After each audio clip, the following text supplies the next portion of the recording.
General Boutros Ghali.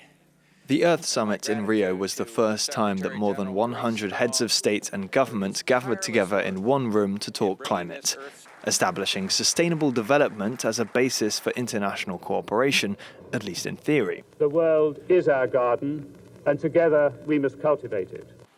5 years later, the Kyoto Protocol was signed. Developed countries pledged to reduce their greenhouse gas emissions by at least 5% compared to 1990 levels.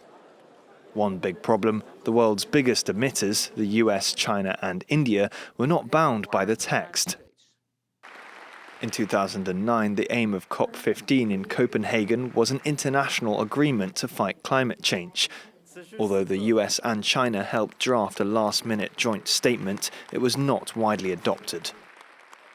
The 2015 edition in France was considered a resounding success.